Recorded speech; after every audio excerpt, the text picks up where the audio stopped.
Dès à présent, et sans plus attendre, nous allons parler de sécurité des grands événements. Alors, acte 2, puisque l'acte 1, c'était le sommet du G7 à Biarritz, dont nous avons longuement débattu au cours de la matinée.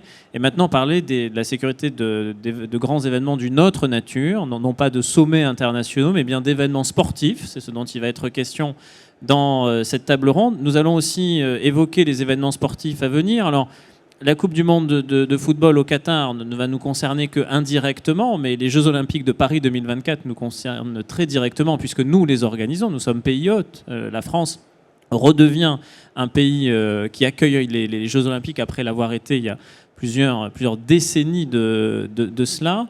Probablement aussi que les événements au Qatar et la Coupe du Monde de football à venir sera peut-être une source d'inspiration et que sera regardé très précisément ce qui s'y passe pour y trouver de bonnes idées, de bonnes pratiques, des exemples pour l'organisation de notre Coupe du Monde de rugby 2023, de nos Jeux Olympiques de Paris 2024.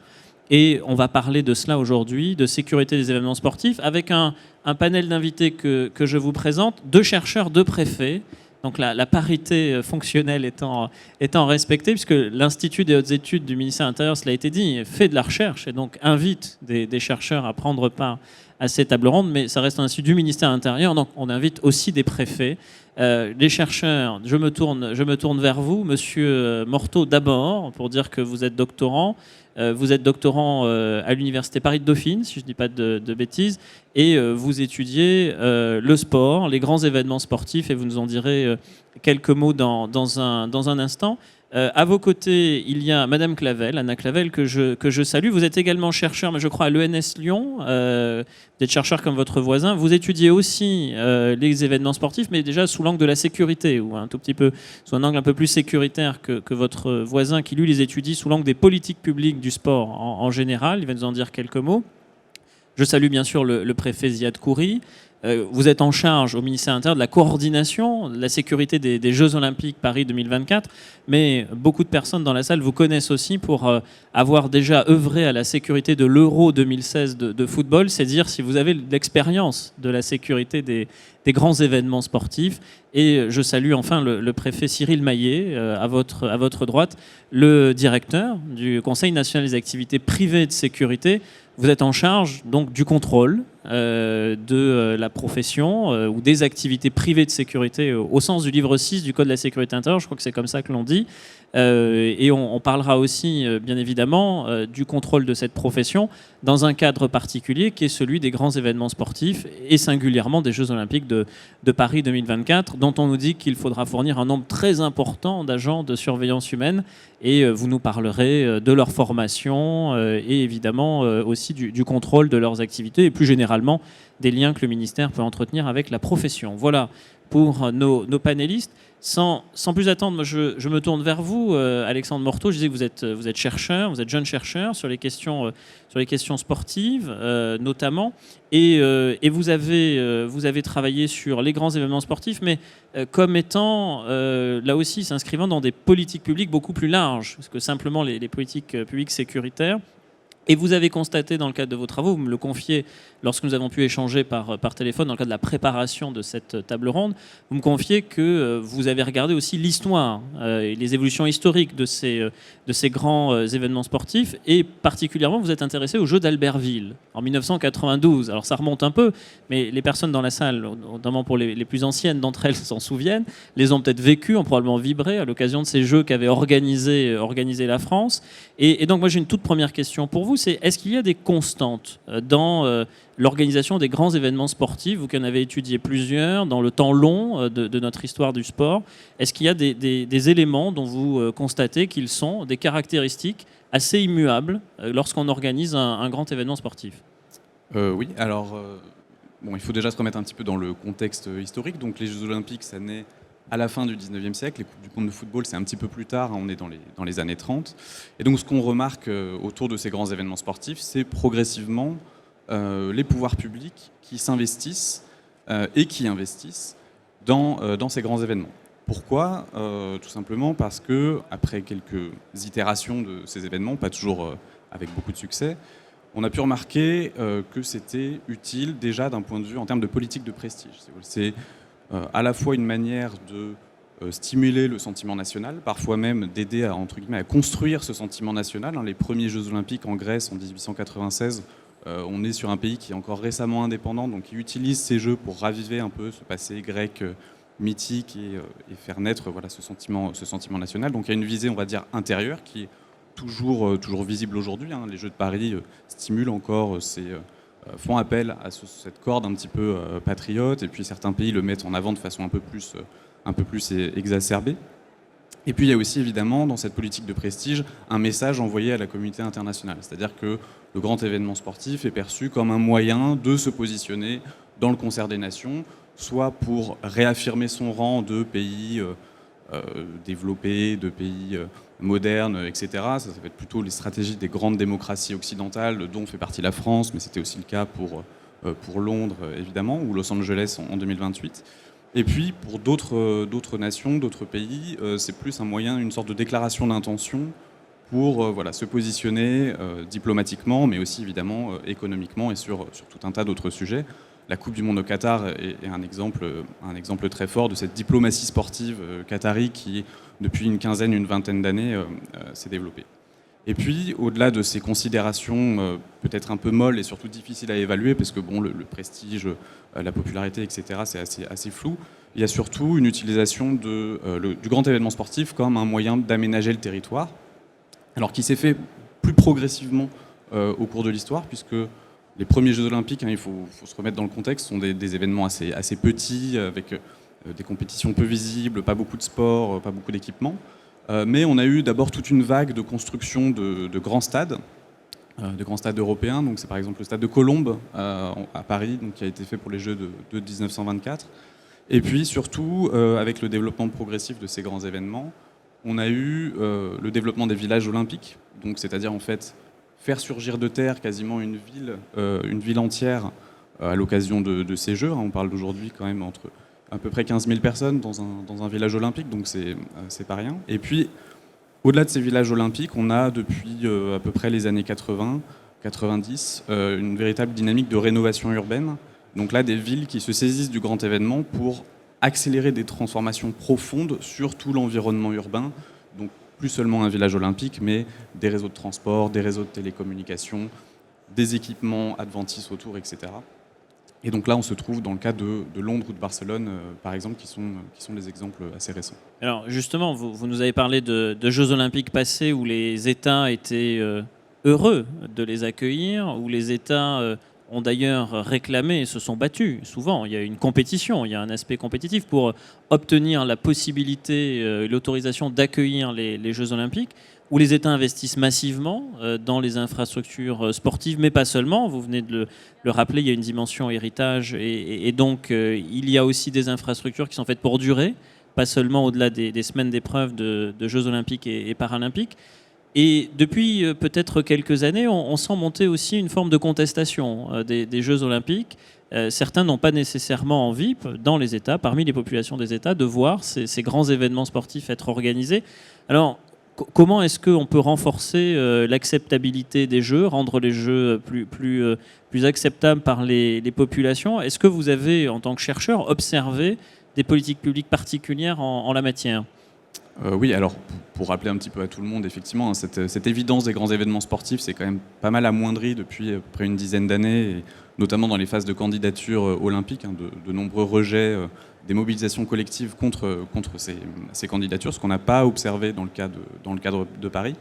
Alors comment les organisateurs, on va dire ce que j'appellerais les entrepreneurs de l'olympisme, donc à la fois les pouvoirs publics, mais aussi les entreprises et puis évidemment le milieu sportif, se mobilisent pour ça. On a eu le développement de cette idée d'héritage qui vient des années 90, début 2000, par certains comités d'organisation, qui s'est sédimenté peu à peu dans la rhétorique olympique et qui désigne, un peu grossièrement parce que les définitions sont très floues, l'ensemble des effets bénéfiques qu'auraient les Jeux Olympiques sur le territoire.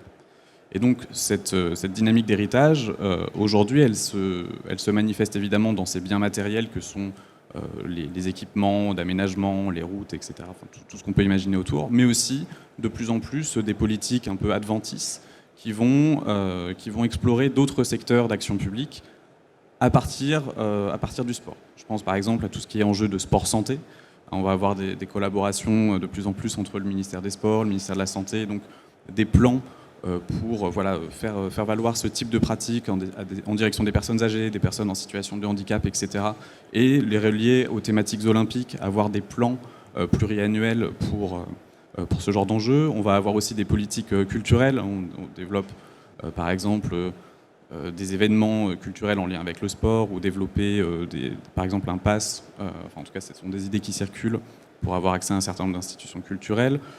On a aussi évidemment des enjeux économiques. On tenter de structurer un certain nombre de filières et montrer qu'un événement sportif, c'est pas seulement de l'argent public qui est dépensé, mais aussi un vecteur de développement économique.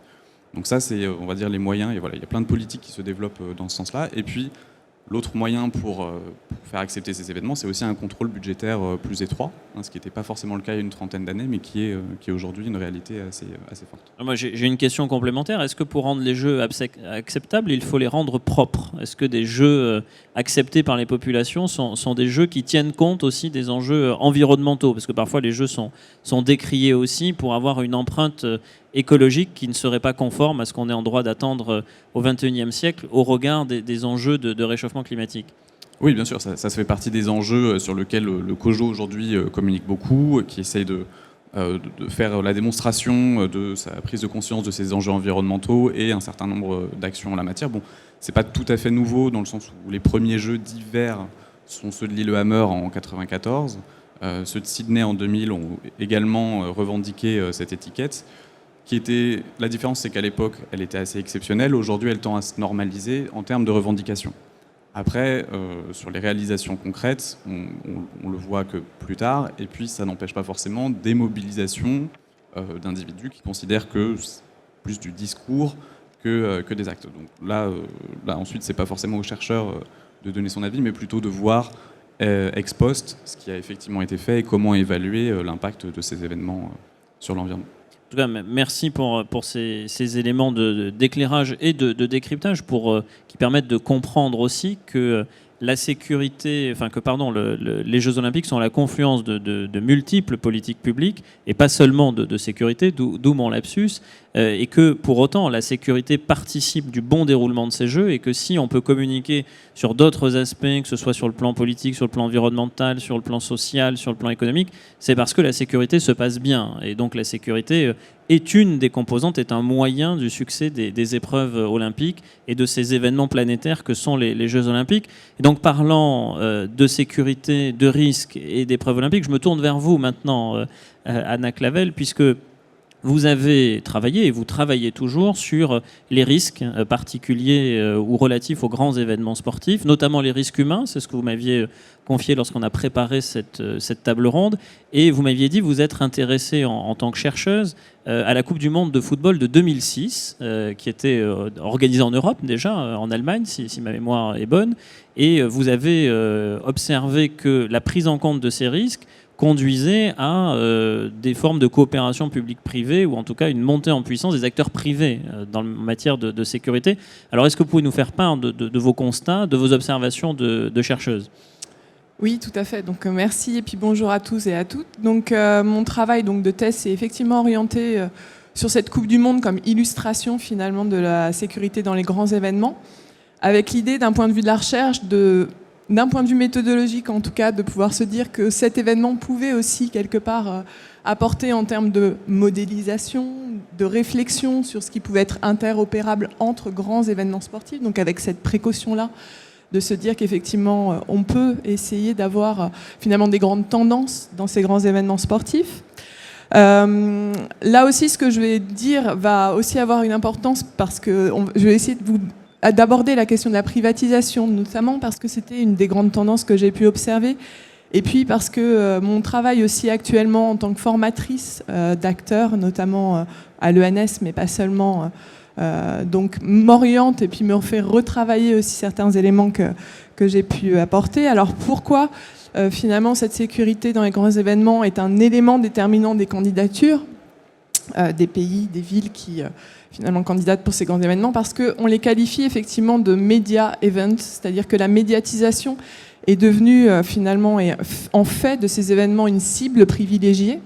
Donc beaucoup d'auteurs parlent effectivement de ces événements comme des soft targets, voire dans certains cas des big killing events, c'est-à-dire qu'on a des exemples historiquement effectivement de cette prise en otage de ces événements comme finalement démonstrateurs de ces violences. Ou de prise d'otage tout court, comme à l'occasion des Jeux de Munich. Qui était aussi l'objet d'une de mes recherches. Et c'est vrai qu'on voit effectivement, et ça est très intéressant de pouvoir justement suite à la table ronde précédente aussi voir les différents types de menaces et de risques qui touchent spécifiquement ces grands événements sportifs.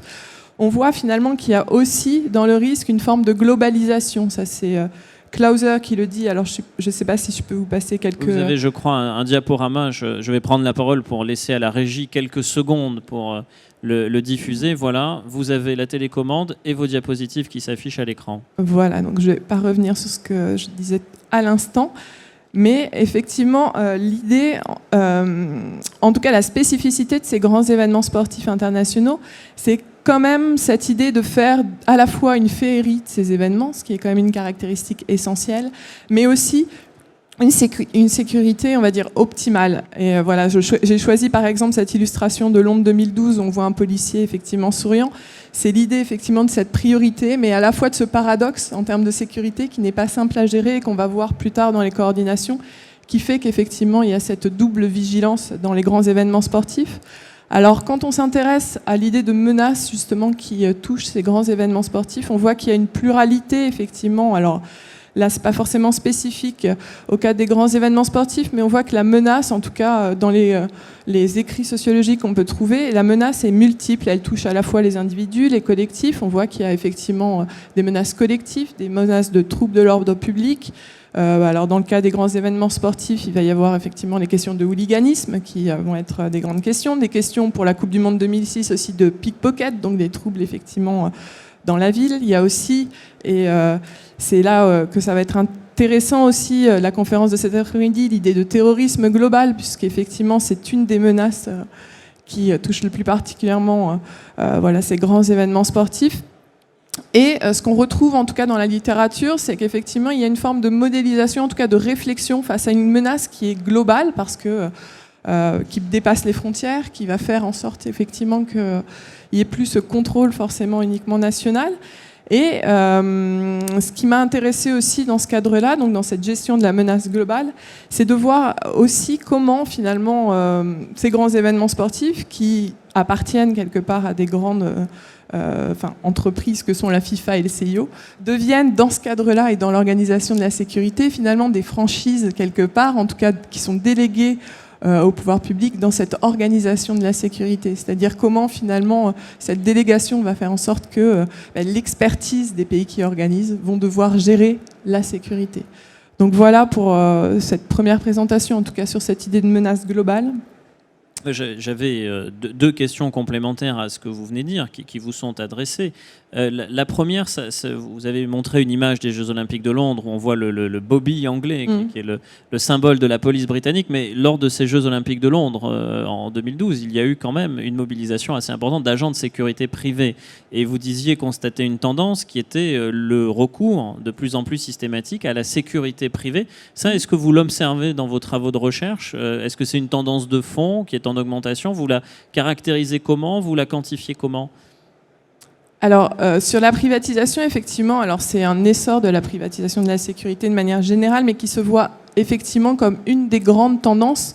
Alors, c'est repris dans cette idée d'hybridation de la sécurité, qui est le 4e point là, que j'ai pu mettre en évidence, sur cette idée qu'effectivement, le besoin de sécurité est très fort au regard des enjeux d'insécurité, de menaces, d'incertitude, et que finalement, ce besoin de sécurité, notamment humain, ne va pas pouvoir être complètement couvert par les pouvoirs publics et qu'il va y avoir ce partage là aussi des responsabilités. Alors un partage, peut-être qu'on évoquera plus tard sur cette idée aussi de spatialité, c'est-à-dire que dans l'espace il va y avoir aussi des responsabilités différentes, un partage aussi qui va être finalement dans cette refonte, en tout cas dans cette réorganisation, avec effectivement un besoin très fort en termes d'acteurs de la sécurité privée. J'avais une deuxième question, comme je vous le disais. Est-ce que vous pouvez peut-être détailler un peu l'enjeu de technologisation des grands événements sportifs ? Ça veut dire quoi ? Ça veut dire que vous observez qu'on recourt de plus en plus aux nouvelles technologies pour assurer la sécurité de ces événements ?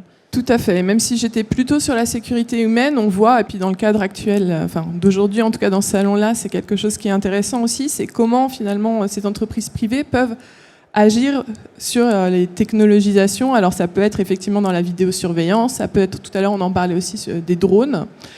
Alors après, ce que je dis, c'est des propos assez généraux, mais c'est vrai qu'en fonction aussi de l'aspect législatif de chaque pays qui organise la sécurité, il va y avoir forcément des spécificités, puis des acceptations, en tout cas des histoires un peu particulières. Mais en tout cas, on voit notamment sur la CCTV, sur les puces aussi intégrées au ticketing, c'est-à-dire les tickets justement qui vont être donnés là aussi aux spectateurs notamment. Idemia est sponsor de ce salon, donc nous devons quand même citer Idemia qui d'ailleurs nous fournit les badges de contrôle d'accès à l'entrée au salon, avec le procédé que vous évoquez. Voilà, donc on voit effectivement qu'il y a différents, on va dire, impacts de cette privatisation au niveau de la sécurité dans les grands événements, mais qui se retrouvent effectivement aussi, on parle d'héritage, mais en tout cas dans mon travail, j'ai essayé de montrer qu'il y avait aussi différents types d'héritages, des héritages qui étaient à la fois d'événements sportifs à un autre, et puis vous pourrez bien mieux en parler que moi, mais aussi des héritages entre événements sportifs, mais aussi extrasportifs, c'est-à-dire qu'on voit qu'effectivement dans les tendances aussi, il y a certains éléments, on en parlait tout à l'heure, de démarche proactive, d'analyse des risques, de mise en place de centres de décision articulés avec les différents acteurs qui se fait en amont dans la planification. On voit beaucoup de tendances finalement qui vont aussi être visibles dans le cadre des grands événements sportifs internationaux. Donc transition toute trouvée vers la prise de parole du préfet Ziad Khoury, dont je rappelle que vous êtes donc coordonnateur en charge de la sécurité des Jeux Olympiques et Paralympiques de Paris 2024, qu'auparavant vous avez notamment travaillé à la sécurité de l'Euro 2016 de football, dans un contexte qui n'était pas simple pour notre pays, puisque nous venions de subir les attentats du 13 novembre 2015, que même en Europe, d'autres États voisins, je pense notamment aux Belges, avaient subi des attentats terroristes d'une particulière gravité à l'échelle de leur histoire, et que la menace terroriste restait d'un niveau très élevé, et que malgré ça, il fallait, parce que ça participait aussi de la résilience de notre pays, maintenir un événement sportif tel que l'Euro 2016 de football, avec bien évidemment des compétitions à l'intérieur de stades, mais aussi des fan zones dont il fallait assurer la sécurité. Vous étiez, sans mauvaise métaphore, aux premières loges, mais pour assurer la sécurité de cet Euro 2016, quels sont les grands enseignements que vous en avez tirés ? Parce que c'est une réussite, il faut le dire. Il n'y a pas eu d'attentats terroristes perpétrés pendant cet Euro, il n'y a pas eu non plus de victimes pendant le déroulé des opérations, des événements sportifs. Donc grande réussite. Et quels enseignements vous en tirez ? Merci et bonjour à tous. C'est vrai que l'Euro 2016, on l'a organisé alors qu'il y avait le régime de l'état d'urgence, qui est plutôt une singularité. Ce qui est intéressant, c'est que quand on a commencé à y travailler, moi je suis arrivé 3 ans avant, comme pour les JO, on était dans une autre logique. Je me souviens de discussions avec l'UEFA, dont l'objectif était plutôt que la sécurité ne soit pas trop visible, qu'on n'ait pas des éléments anxiogènes. Et puis quand on est arrivé proche de l'événement, c'était plutôt la logique inverse. Donc en fait, le vrai secret pour réussir ce genre d'événement, c'est que la planification des dispositifs de sécurité respecte deux grands objectifs. Le premier, c'est qu'il y ait un seul schéma de sécurité pour tous, c'est-à-dire que les organisateurs, les collectivités, l'État portent une seule stratégie de sécurité, une seule doctrine, dont l'État est en quelque sorte l'assemblier, parce que c'est son pouvoir régalien, et non pas qu'on travaille en silo, ça c'est extrêmement important. Et puis le deuxième point, c'est qu'il faut une planification robuste, c'est-à-dire qu'il faut qu'on soit capable, à partir d'un socle de sécurité élevé, tout en gardant une certaine proportionnalité, soit capable de s'adapter. Et quand il a fallu en fait monter un peu les curseurs, parce qu'il y a eu les attentats de 2015, on avait déjà intégré le risque terroriste. Il n'a pas été nécessaire de revoir toute la planification, mais simplement de reconsidérer certains points. Donc en fait, il faut travailler sur ces deux volets. À l'Euro 2016, comme au JO, il y a 3 grands défis, c'est toujours les mêmes. Il y a des différences de degré et de nature, mais il y a un défi capacitaire d'abord. C'est-à-dire que ce sont des événements exceptionnels, et donc par définition, les capacités courantes ne sont pas dimensionnées pour ces événements. Donc il y a un effort de rehaussement, de mobilisation qui doit être fait. Pour les JO, ça sera hors norme, puisque c'est le plus grand événement que la France n'aura à organiser dans son histoire, et quel que soit le domaine, politique, sportif ou autre. Donc cet événement-là, évidemment, impose à chacun non seulement d'utiliser à plein ses moyens, mais d'aller en chercher d'autres, et puis d'optimiser l'utilisation de façon à ce que ce soit particulièrement efficient. C'est pour ça que je ne suis pas d'accord avec l'idée de privatisation, parce que privatisation, ça laisserait entendre que les moyens publics sont soit on se désengage, soit on les confère à d'autres, alors que les moyens publics pour les JO comme pour l'Euro seront totalement engagés. Donc ils sont partout. On est plutôt dans une démonstration à haute intensité de ce qu'on appelle le continuum aujourd'hui de sécurité, c'est-à-dire la capacité à chacun, dans une répartition claire des responsabilités, de pouvoir apporter sa pierre à l'édifice de la sécurité, qui est une production collective et qui ne concerne pas uniquement les agents de sécurité. C'est un sujet transversal, et donc chacun doit savoir comment se comporter et apporter son concours. Donc il y a un défi capacitaire. Le deuxième défi, c'est un défi de coordination. Ce sont des événements complexes. Les JO sont encore plus complexes que l'Euro parce qu'il y a une gouvernance avec des acteurs qui sont plus nombreux. Et donc, il faut faire le lien avec les institutions sportives, y compris internationales, mais également avec notre cadre juridique, notre culture de sécurité. Donc, il faut construire cette synergie. Et donc, la coordination, elle est importante pour qu'on sache être, comme on dit, agile. Si on a beaucoup de monde, mais qu'en fait, il n'y a pas une bonne chaîne de liaison entre chacun, finalement, on utilise mal la ressource. Et quand vous voyez d'autres événements, je ne vais pas citer des pays, vous avez beaucoup de monde, mais parfois, ils sont là, mais ils ne savent pas quoi faire. Ou alors, ils font que leur tâche. Donc, cette coordination dans la préparation et au moment de la phase opérationnelle est extrêmement importante. Et c'est même clé. Le succès de ce genre d'événement est collectif et passe d'abord par l'humain. Tout le reste, les outils, etc., sont là pour accompagner ce succès. Donc il y a un défi de coordination qui est aussi extrêmement important. Et puis le troisième défi, c'est un défi d'anticipation. La coordination nationale que je dirige aujourd'hui, elle existe depuis 3 ans. Donc on peut dire que la France s'est lancée assez tôt dans l'anticipation. On est dans un moment où il faut accélérer. On n'est pas en retard, mais on est dans une phase d'accélération nécessaire.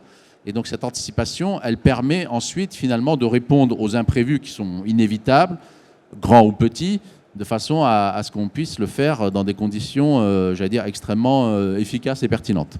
Justement, je me permets, Monsieur le Préfet, de rebondir sur l'enjeu que vous citiez, qui est un enjeu de coordination. Quand vous êtes côté État, vous avez comme interlocuteur les organisateurs de ces grandes manifestations sportives. Probablement que certains ont des habitudes de travail, des protocoles, des procédures, des exigences, peut-être.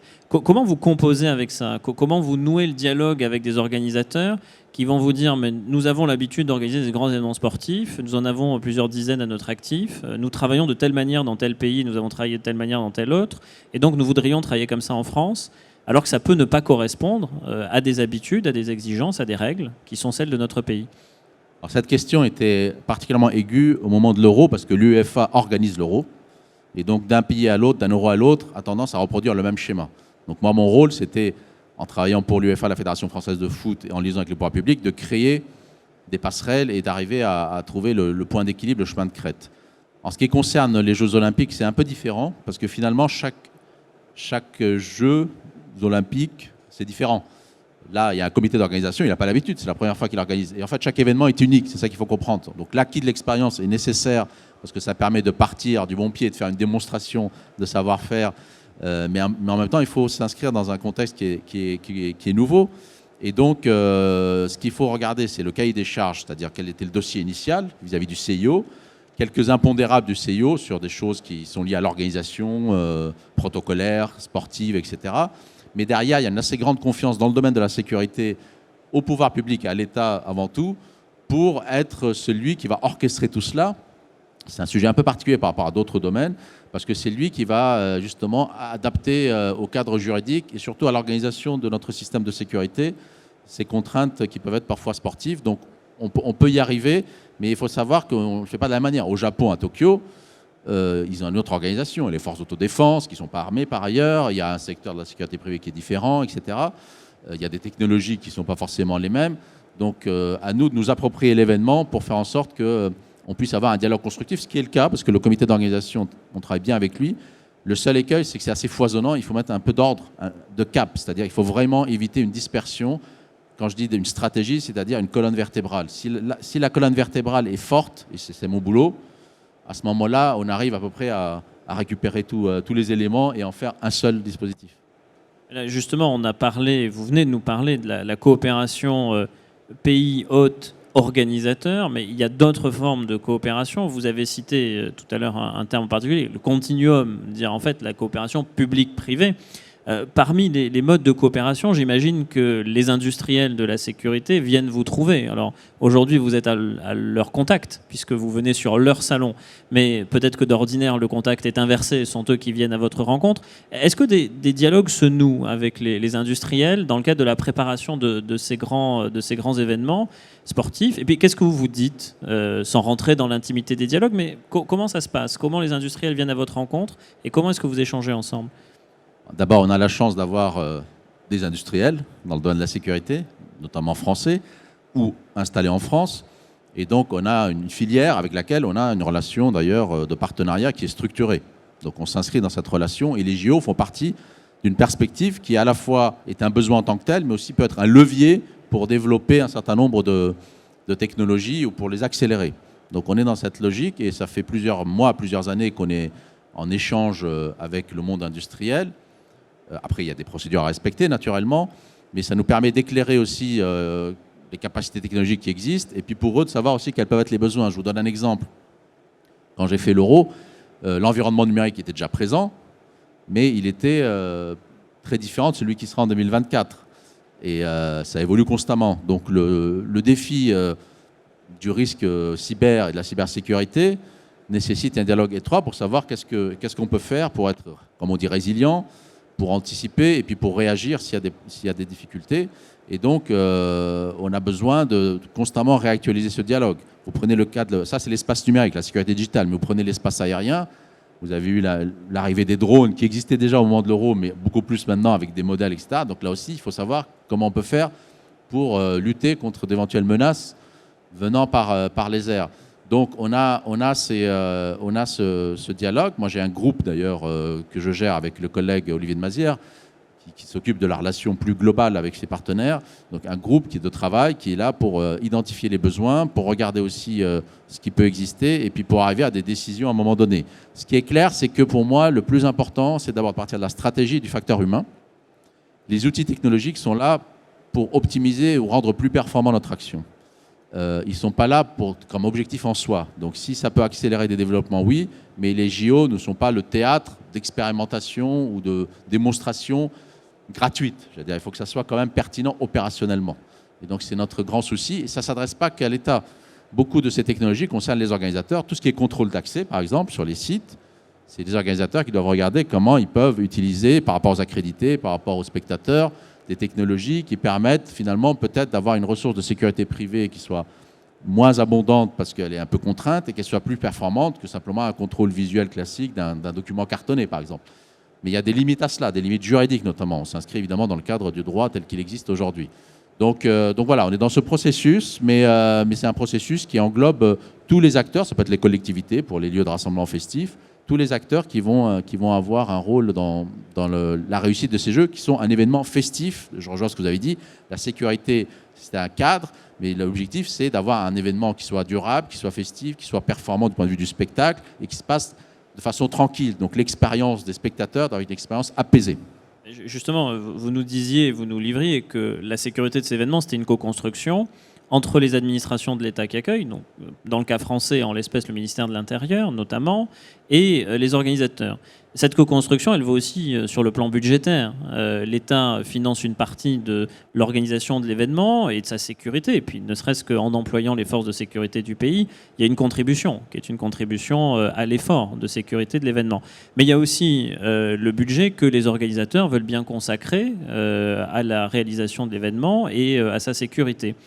Dans le dialogue que vous avez, je reviens à la relation avec les industriels, est-ce que vous avez, vous, des leviers pour influencer les organisateurs sur leur choix d'acquisition de matériel, notamment s'ils voulaient acquérir des matériels de mauvaise facture ou qui n'assureraient pas des conditions de sécurité optimales ou qui seraient au niveau des exigences que vous-même vous fixez pour la sécurité de cet événement sportif à venir que sont les Jeux Olympiques et Paralympiques de Paris 2024 ? Alors évidemment, on n'interfère pas dans les choix des uns et des autres, parce que ça suit des procédures, notamment d'appel d'offres. Mais par contre, il faut échanger sur l'objectif au départ, c'est-à-dire qu'est-ce qui est souhaitable. Moi, quand je suis arrivé, je me suis tout de suite enquis de la manière dont se passaient les billets. Est-ce que c'est des billets électroniques ou papier? Les accréditations, est-ce qu'il y a des accréditations où on scanne avec des puces ou pas, etc. De façon à ce qu'on s'assure à la fois d'un équilibre entre fluidité et efficacité du contrôle. Et donc, les organisateurs, ils ont une responsabilité sur notamment les sites de compétition et tout ce qui est associé, les sites officiels. Une responsabilité d'ailleurs qui n'est pas exclusive, elle est de premier échelon. L'État a aussi un rôle à jouer là-dedans, notamment pour des expertises comme le déminage ou toute une série de fonctions. Et donc, finalement, ils font leur choix, mais ils font leur choix à partir d'un diagnostic qu'on essaie de partager. On est en train actuellement de mener un travail de classification des différents sites en fonction de leur sensibilité, selon leur jauge, les épreuves qui s'y tiendront, la manière dont ils sont configurés, de façon à ce qu'à côté, il y ait un niveau de sécurité qui soit adossé. Donc il y a un niveau minimum, une couche de sécurité que tous les sites doivent respecter, mais à certains endroits, on en fera un peu plus. Donc ce travail, on le mène ensemble, il est en train de se terminer d'ailleurs, et à partir de là, ils pourront derrière solliciter le monde industriel pour justement demander un certain nombre de technologies. Mais il faut partir quand même du diagnostic et de la stratégie, et après chacun doit prendre ses responsabilités. Alors, dernière question que je voulais vous adresser, je vais me faire aussi un peu le porte-voix, le porte-parole de beaucoup d'industriels français, puisque nous sommes en France dans un salon qui regroupe des industriels, pas que français, mais qui est quand même le salon des industries françaises. Dans le dialogue que vous nouez avec les organisateurs, sur les discussions budgétaires, je comprends qu'il n'y a pas de possibilité d'influer, et ça n'est pas le champ de votre mission, mais les industriels ont quand même des attentes en termes de souveraineté, de préférence nationale, et disent ce sont les jeux, alors pas de la France, ce sont les jeux du monde, mais accueillis par la France. Nous sommes industriels français. Comment peut-on fournir des équipements français pour un événement qui va se dérouler en France et qui a une dimension vitrine, puisque le monde va nous regarder? Comment vous voyez cette exigence-là qui est la leur? Comment vous pouvez y réagir? Comment vous pouvez l'accompagner, peut-être, à la place qui est la vôtre et dans le champ des missions qui vous sont confiées par le ministère de l'Intérieur? D'abord, vous parliez des aspects budgétaires. Le budget sécurité de l'organisation a été augmenté assez significativement. Donc ça fait partie du dialogue qu'on a. Après, il faut savoir de quoi on parle, parce qu'il y a des éléments de sécurité qui ne sont pas dans le budget sécurité. Est-ce qu'on compte, par exemple, ce qu'on appelle le barriérage? Parce qu'il y a aussi des technologies anti-voitures béliers, etc. Parfois, quand je faisais l'euro, ce n'était pas dans le budget sécurité, c'était dans le budget logistique. Donc il ne faut pas avoir une vision étroite de la sécurité, mais vraiment très large. Il y a des éléments de communication, par exemple, qui peuvent être dans des budgets de communication, mais qui consistent en fait à avoir une communication qui soit continue et sécurisée. Donc cet effort budgétaire, il est là. On souhaite d'ailleurs qu'il laisse des traces, c'est-à-dire qu'on fait ça pour les JO, mais il y a un certain nombre d'équipements dont on va parfois doter nos forces de sécurité qui seront utilisés évidemment parfois avant et au-delà des Jeux. Donc ce qu'on appelle l'héritage. Donc on n'est pas dans l'organisation simplement de l'événement, mais aussi dans des étapes qu'on franchit grâce à cet événement et aussi dans un acquis, y compris en termes de centre de commandement, par exemple, qu'on modernise au niveau de la préfecture de police, au niveau de l'État, et tout ça nécessitera des équipements nouveaux. Donc on est dans un effort global qu'il faut bien avoir à l'esprit. Après, dans le dialogue avec les industries françaises, je pense que vous avez évoqué la notion de vitrine. Il leur appartient aussi de saisir cet événement national, comme ils le font dans d'autres événements, mais là, sur le territoire national, c'est encore plus important, pour faire les efforts nécessaires pour pouvoir se l'approprier et être dans cette vitrine, au devant de la vitrine. Et il y a un certain nombre de critères de sécurité, parfois législatifs, même réglementaires, qui font qu'il y a un certain nombre d'acteurs qui ne sont pas français, qui auront plus de mal à s'acclimater parce qu'il faut respecter un certain nombre de conditions nationales.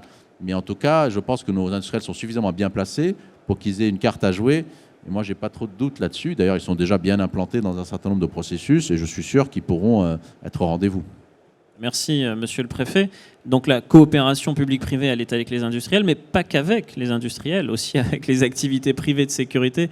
Et je me tourne vers le préfet Cyril Maillet, dont je rappelle que vous êtes le directeur du Conseil national des activités privées de sécurité, qui va fêter son 10e anniversaire tout prochainement, puisque si ma mémoire est bonne, il doit être créé ou rentre en fonction le 1er janvier 2012. Donc le 1er janvier 2022, ça fera 10 ans. Et je crois que vous en êtes le 3e directeur, quatrième directeur déjà, si je ne dis pas de bêtises. Donc peut-être est-ce que vous pouvez, dans un premier temps et assez rapidement, rappeler aux personnes qui sont dans la salle ce qu'est le Conseil national des activités privées de sécurité. Non pas qu'ils ne le connaissent pas, mais peut-être rappeler le périmètre de l'action qui est celui de l'établissement public que vous dirigez. Bonjour à tous. Donc dans les interventions précédentes, effectivement, le mot a été lâché de continuum de sécurité, et la sécurité ne peut se faire globalement qu'avec une participation des acteurs de la sécurité privée. En France, la sécurité privée est réglementée par le Code de la sécurité intérieure, et depuis 2012, l'État a créé un établissement public, le CNAPS, pour pouvoir mettre en œuvre, contrôler cette sécurité privée dans notre pays. La particularité du CNAPS, c'est que dans son conseil d'administration, il y a non seulement les acteurs de l'État, les principaux, les différents services du ministère de l'Intérieur, d'autres ministères, la Défense, les Finances, le Travail, mais il y a aussi la représentation de groupements ou d'acteurs de la sécurité privée, qui sont dans différents domaines, le transport de fonds, la sécurité des personnes, les détectives privés, etc. Et donc on balaie comme ça l'ensemble de la sécurité privée telle qu'elle est organisée dans notre pays, plus des acteurs qui apportent leur savoir-faire. À partir de là, et d'ailleurs les JO vont être l'occasion pour nous de décliner les 3 grandes missions qui sont confiées à l'établissement. Une première mission qui s'appelle une mission de police administrative, c'est-à-dire concrètement, on délivre des permis, des autorisations de travailler dans la sécurité privée, aussi bien pour les agents que pour les dirigeants d'entreprise. Deuxième mission, le contrôle. Donc il y a des équipes de contrôleurs sur l'ensemble de la France qui vont dans différents sites. Ça pourrait être aujourd'hui au salon. Vous avez vu que vous avez été filtré par des agents de sécurité privée. Eh bien, mes équipes passent et vont contrôler ces acteurs, vont contrôler les entreprises si elles sont conformes au Code de la sécurité intérieure. Et puis, troisième mission, c'est la mission de conseil à la profession, donc en amont sur toutes les thématiques que ces industriels ou ces agents pourraient avoir sur l'explication et le décodage des règles en sécurité privée.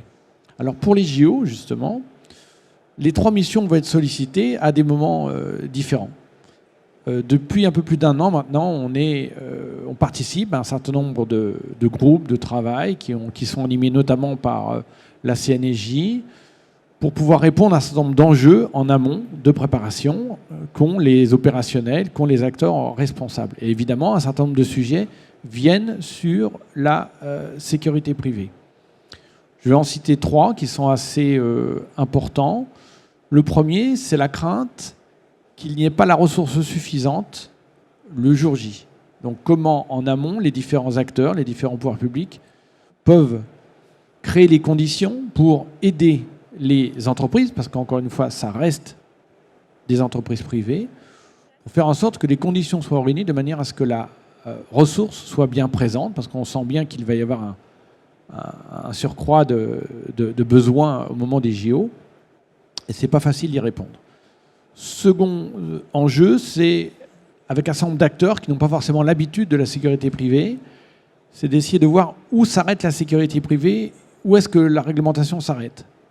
L'accueil, une hôtesse d'accueil, c'est pas de la sécurité privée. Quelqu'un qui va filtrer à l'entrée un ticket pour rentrer de manière contrôlée dans un site, c'est de la sécurité privée.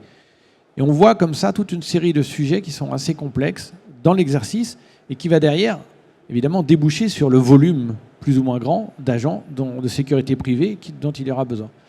Puis le troisième enjeu, c'est un enjeu souvent aussi lié à l'aspect un peu contractuel, l'aspect réglementaire vis-à-vis des entreprises, notamment vis-à-vis des problématiques de sous-traitance, jusqu'où on peut sous-traiter, vis-à-vis de tout ce qui est organisation des contrats, tout ce qui est facility management. Est-ce que la sécurité peut être dedans? Oui, non, comment, jusqu'où? C'est des conseils que l'on commence à donner régulièrement. Et puis enfin, sur les conseils aussi de cet ordre, il y a toute la thématique européenne, c'est-à-dire comment se positionner ou quelles sont les règles vis-à-vis des sociétés européennes qui ont le droit de venir faire de la sécurité privée en France et donc qui répondront aussi ou qui pourront répondre à certains appels d'offres. Donc ça, c'est la première mission. La deuxième mission, elle sera on va dire 1 an, 18 mois avant l'échéance. C'est est-ce que l'établissement public sera en mesure de répondre à la demande? Parce qu'on disait qu'il allait y avoir un surcroît de demande. Donc comment on s'organise, nous, pour délivrer ces fameuses autorisations qui sont à 2 niveaux, au niveau des formations d'abord et au niveau de l'exécution des missions ensuite. Est-ce qu'on sera en place? Donc on travaille actuellement, on a encore un petit peu de temps, parce que ça, l'enjeu, c'est à partir de l'été 2023. On sent qu'il y aura probablement une hausse très forte de ces demandes, donc pour pouvoir avoir des ressources en plus, de manière à pouvoir répondre.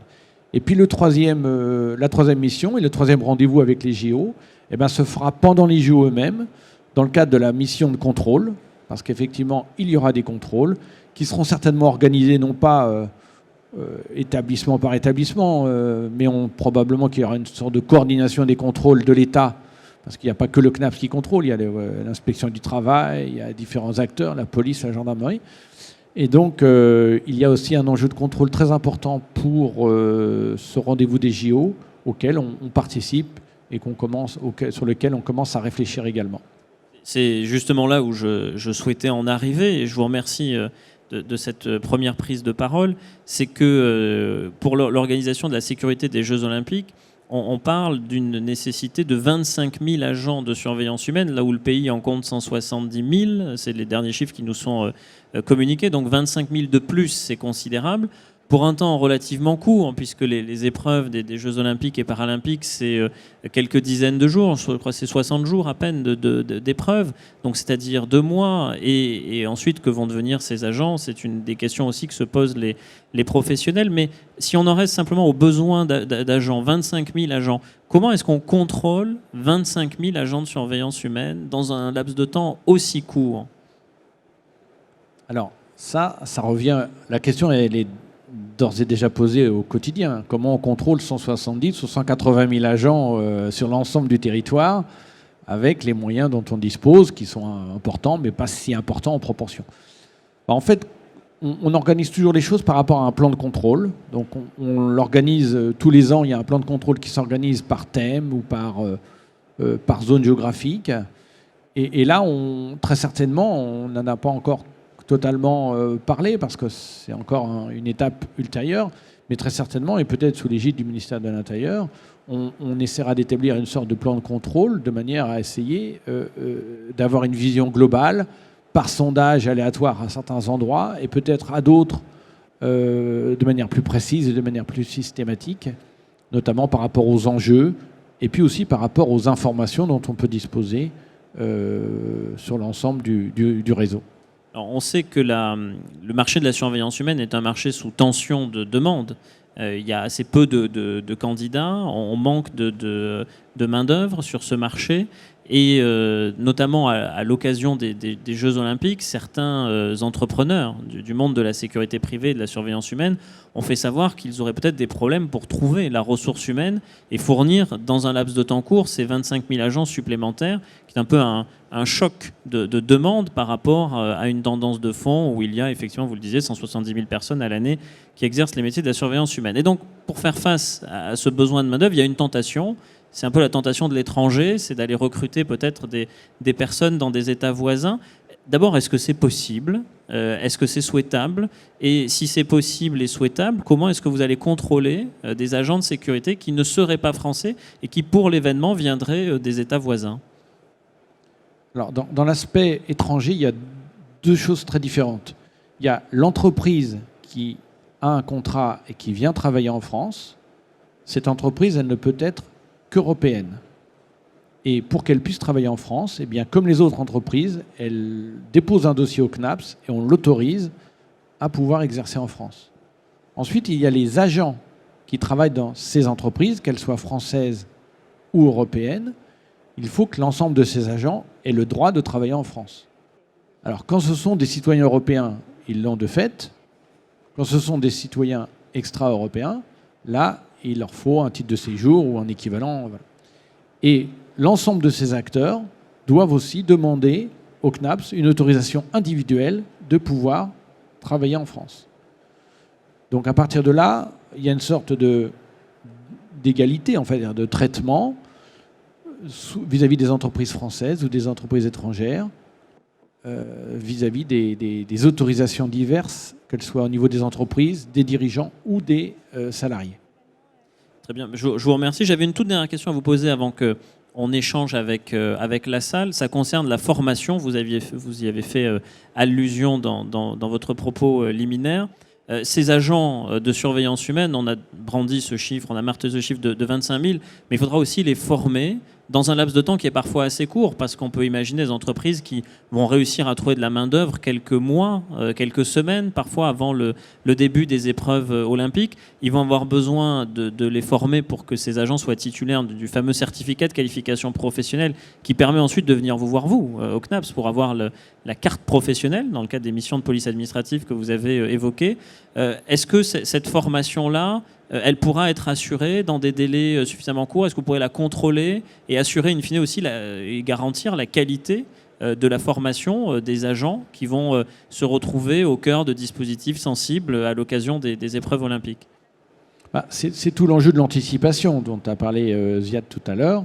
Et une formation d'agent de sécurité, c'est, on va dire, 1 mois et demi à 2 mois. Aujourd'hui, c'est 187 heures Alors, la base, c'est 175 heures. 175 heures. Mais souvent, il y a des compléments pour aller sur différentes spécialisations. Donc, c'est à la fois court, mais ça s'anticipe. Donc, il est clair que les demandes d'autorisation, la formation, l'ensemble des éléments devraient être faits au minimum 6 à 8 mois avant l'événement, si on veut être au rendez-vous. Et donc c'est tout l'enjeu pour les entreprises de l'anticiper par rapport aux appels d'offres et par rapport à ces différentes contraintes.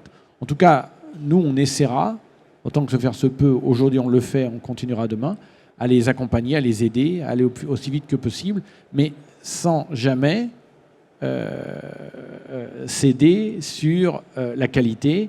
Et comme un des enjeux, c'est de filtrer au regard des fichiers de police en fait à qui on a affaire et qui on met en action de sécurité vis-à-vis de nos concitoyens, le CNAPS restera sur sa ligne de filtrer les agents qui ne doivent pas être agents de sécurité privée, même s'il y a un fort besoin. C'est parfaitement clair. Je pense que s'il y a des entrepreneurs de la sécurité privée dans la salle, ils ont probablement dû entendre votre message, monsieur le préfet Maillet. Sans plus attendre, j'imagine que vous avez probablement des questions à poser à nos intervenants. Je crois que, monsieur le préfet Coury, vous avez une petite contrainte qui fait que vous êtes attendu sur une autre conférence sur le stand du J4 dans quelques minutes avec un autre préfet qu'a cité monsieur le préfet Maillet, qui est le préfet Olivier de Mézières. Mais néanmoins, si des personnes souhaitent vous interroger tous les quatre, la parole, bien sûr, leur sera donnée. On vous demande simplement de bien vouloir vous présenter auparavant. Et d'ailleurs, j'en profite le temps que le micro circule pour vous indiquer que tous nos échanges, bien évidemment, nous les tenons en français, mais ils sont traduits simultanément en anglais. Il suffit simplement de scanner le QR code qui a défilé sur les diapositives et en branchant vos écouteurs à votre téléphone portable, vous pouvez avoir une traduction simultanée en anglais. Voilà pour les considérations qui m'ont permis de gagner quelques dizaines de secondes. Y a-t-il des questions? Quelqu'un souhaite-t-il prendre... Oui, bonjour, Philippe Serriès, Grand Paris Métropole Info. Les Jeux Olympiques, je vais retirer le masque, ça sera mieux. Les Jeux Olympiques se passent sur un temps quand même assez long avec des délégations importantes. Je pense que la sécurisation sur le site, le village et tout ça, c'est une problématique qui est contrôlable. Mais là, on se retrouve avec des délégations qui vont certainement, puisqu'ils ne sont pas tous en course tous les jours, choses comme ça, sortir énormément sur la capitale et autres. Est-ce que ça, c'est une problématique qui est prise en compte au niveau de la sécurité et comment c'est pris en compte ? Je vais laisser le préfet Ziad Coury vous répondre. Alors c'est vrai que les Jeux Olympiques, c'est un événement global. C'est-à-dire qu'il y a la sécurité des compétitions et il y a la sécurité du pays pendant le temps des compétitions. Parce que le propre des Jeux Olympiques, c'est d'offrir une grande caisse de résonance à tout ce qui se passe. Et donc effectivement, notre rôle, c'est d'éviter qu'il y ait des événements graves qui viendraient ternir l'image ou entraver le bon déroulement des Jeux en eux-mêmes. Donc tous ces paramètres sont pris en compte. Il y a aussi des règles. Il y a un village olympique. Si vous parliez par exemple des athlètes, voilà, il y aura quand même un certain nombre de modes de fonctionnement qui seront déclinés. On a affaire à un public qui n'est pas forcément celui, je fais de comparaison avec l'Euro, qui est un public plus familial, donc il y a un peu moins de phénomènes il y a moins de phénomènes de hooliganisme et de risque de confrontation de supporters, par exemple. Après, il y a des sportifs connus et d'autres qui sont moins identifiés. Donc voilà, il y a quand même, c'est quand même quelque chose à adapter, mais il est clair que notre schéma de sécurité ne se limite pas aux lieux où vont se passer les événements, que ce soit les lieux de compétition sportive ou les lieux d'hébergement officiels, ou même des lieux médiatiques, mais s'étendre à l'ensemble du pays. C'est ça le défi de la sécurité, c'est d'être en mesure justement de veiller à ce que l'ensemble du territoire, et singulièrement quand même la plaque Île-de-France, même si tout ne se passe pas là, puisse être dans des conditions, j'allais dire, de sécurisation à la fois qui donne de la confiance, c'est ça le mot qui est important, et qui ne soit pas de nature anxiogène. Merci. Y a-t-il d'autres... Monsieur Lalam, au premier rang, souhaitait poser une question. Oui, merci. Donc, Nasser Lalam, directeur de la recherche à l'IHEMI. J'ai deux questions. Une première qui concerne toujours cet écosystème des Jeux Olympiques, concernant notamment les bénévoles. Comment on intègre la sécurisation auprès de ce public qui va intervenir, des bénévoles, premièrement. Et deuxième question, qui est plus une question plutôt de scénario. On sait que les Jeux Olympiques de Tokyo se sont tenus dans un contexte Covid. Est-ce que vous intégrez cette probabilité, même si elle est extrêmement faible, dans un scénario futur des JO 2024 à Paris? Alors sur les volontaires font partie du dispositif global de gestion des flux. Et la gestion des flux, c'est quand même l'enjeu principal de sécurité, au sens large. Donc le volontaire, il va permettre d'orienter les personnes, de leur donner des informations, etc. Donc ça permet aux forces de sécurité qui sont formées pour ça de se concentrer sur une mission plus directement reliée à de la sécurisation. Et ces volontaires-là, qui seront aussi là de façon plus générale pour assumer des missions qui ajoutent de la valeur à l'événement et qui évidemment ne remplacent pas les missions qui doivent être faites par des professionnels et qui sont nécessaires. Donc ces volontaires feront l'objet, il y en aura je crois autour de 50 000, pour le comité d'organisation de chacun d'accréditation et donc d'enquête administrative qui permet, comme on dit, de les cribler. Après, moi je compte aussi sur eux pour être un vecteur d'un minimum de réflexe, c'est-à-dire qu'est-ce qu'on fait s'il y a un colis suspect par exemple, qu'est-ce qu'on fait si on observe quelque chose. Donc la particularité des Jeux, c'est d'être très dense géographiquement et dans le temps, parce qu'il y a une concomitance d'événements, avec beaucoup de gens sur le terrain, et donc il faut utiliser toute cette ressource pour apporter cette tranquillité qu'on souhaite, et notamment dans la gestion et la régulation des flux, qui est quand même un sujet assez compliqué. Donc évidemment, ces volontaires, c'est un programme de recrutement, c'est pas de droit, il faut remplir un certain nombre de critères, et c'est les organisateurs qui vont les recruter, mais il y aura aussi des volontaires dans des collectivités, notamment dans ce qu'on appelle les lieux d'animation, fan zone pour le football, mais là ça s'appelle autrement. Et donc là aussi, notre souhait, c'est d'essayer de parvenir à un même dispositif. La question suivante, je l'ai oubliée parce que je commence à être vieux. Est-ce qu'il y avait un risque de crise sanitaire qui perturbe l'organisation des Jeux et comment vous prenez en compte ce risque? Notre analyse des risques, elle a déjà commencé et elle couvre tous les risques. Et on a aussi un centre de renseignement qui est déjà en place. Donc, y compris le risque sanitaire, qui a pris évidemment une certaine importance. Donc, on va commencer au mois de novembre, donc le mois prochain, les travaux sur des scénarios en cas de pandémie. Il y a aussi le risque canicule, par exemple. Enfin, il y a toute une série de risques qui peuvent se présenter. Et comment on réagit et comment on adapte les dispositifs. Après, sur la Covid, c'est très évolutif. Par exemple, sans doute qu'en 2024, on peut imaginer qu'il y aura des traitements. Donc, ce n'est pas la même chose qu'aujourd'hui où il n'y a que des vaccins, enfin, etc. Mais en tout cas, on tire les leçons de l'expérience. Moi, j'étais allé observer des matchs de l'Euro qui avaient eu lieu avec des jauges réduites sur des stades, etc., pour savoir comment ils ont fait. Mais le fait, par exemple, d'avoir un billet électronique est un choix qui facilite ça, parce que ça permet une concordance en temps réel entre celui qui a le billet et la personne qui se présente. Alors que si vous achetez un billet cartonné, il n'y a pas forcément le nom et vous l'achetez pour tout un groupe ou pour la famille et celui qui arrive là, c'est pas toujours concordant. Donc on peut s'adapter en temps réel. Donc il y a un certain nombre de choses qu'il faut intégrer pour effectivement pouvoir réagir s'il fallait faire des contrôles de type sanitaire et ça sera mis en place, mais c'est progressivement. On ne va pas se précipiter parce que, comme je l'ai dit, c'est très évolutif. Merci, Monsieur le Préfet. Y a-t-il d'autres demandes de prise de parole dans la salle? Je ne vois aucune main qui se lève. Ça peut être la dernière question, en profiter. Non? Oui, monsieur Lam, vous avez déjà posé deux questions, mais Non, à défaut d'autres questions. Désolé, parce que je profite de la présence de professionnels. Le fait que ça se déroule sur plusieurs sites, est-ce que ça implique une organisation particulière? Je sais que par exemple, l'épreuve de surf va se dérouler à Tahiti, sous votre contrôle, et puis il y a Marseille également qui est impliqué, me semble-t-il. Est-ce que ça implique une organisation particulière? Merci. On a une quarantaine de sites de compétition. C'est comme si on organisait 40 championnats du monde en même temps. Alors, tous les sports ne sont pas évidemment au même niveau d'engouement, mais enfin, c'est quand même un défi qui est assez singulier.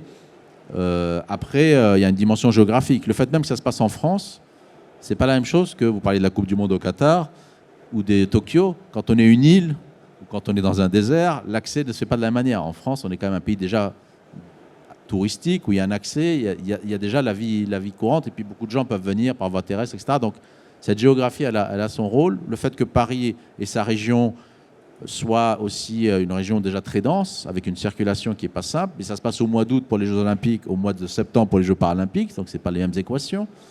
Donc effectivement, il faut s'adapter. Il y a un plan par site, évidemment, mais dans le cadre d'une stratégie globale. Après, il y a des questions particulières. La question du surf en Outre-mer, c'est une question essentiellement d'accès. C'est-à-dire comment on accède au site. Il y a une seule route qui mène au site, donc il faut combiner tous les usages de l'accès de façon harmonieuse. À Marseille, c'est de la voile, donc il y a une dimension de sécurité maritime aussi, qui est portée aussi par l'État, et encore plus par l'État. En fait, la sécurité des Jeux, c'est dans tous les espaces. Espace numérique, espace aérien, espace terrestre, espace maritime. Et donc, on prend en compte ça. Et puis, il y a aussi le côté plage, donc il faut faire attention. La cérémonie d'ouverture autour de la Seine, il y a l'élément aquatique. Là aussi, c'est des exigences de sécurité particulières. Le déminage des bateaux, ce n'est pas le déminage terrestre, etc. Donc, on y travaille. Et ça fait quand même beaucoup de sujets en un. C'est pour ça que j'ai dit que c'est un événement complexe. Et c'est un euphémisme. Et concernant le contrôle, est-ce que le CNAPS a contrôlé à Tahiti les agents de sécurité en charge de la surveillance des épreuves de surf? Vous contrôlez partout? Alors, je dis que le plan de contrôle n'était pas encore fait, mais il faut voir aussi que dans le cadre des contrôles, on s'appuie aussi sur les forces de l'ordre parfois pour faire des contrôles, notamment de repérage des cartes professionnelles. Donc les agents du CNAPS n'ont pas la chance d'aller à Tahiti, c'est ce que vous êtes en train de nous dire? On verra. Très bien. Écoutez, j'en profite pour dire un mot donc de conclusion de cette table ronde. Remercier bien sûr nos quatre intervenants, Monsieur Morteau, Madame Clavel, le préfet Coury, le préfet Maillet. Vous dire que les tables rondes reprennent cet après-midi à 14h. La thématique de l'après-midi, c'est le terrorisme, avec 2 tables rondes. La première consacrée au financement du terrorisme et la seconde consacrée au terrorisme et aux réseaux sociaux. Et dans l'intervalle, je vous souhaite bien sûr un excellent déjeuner à toutes et tous.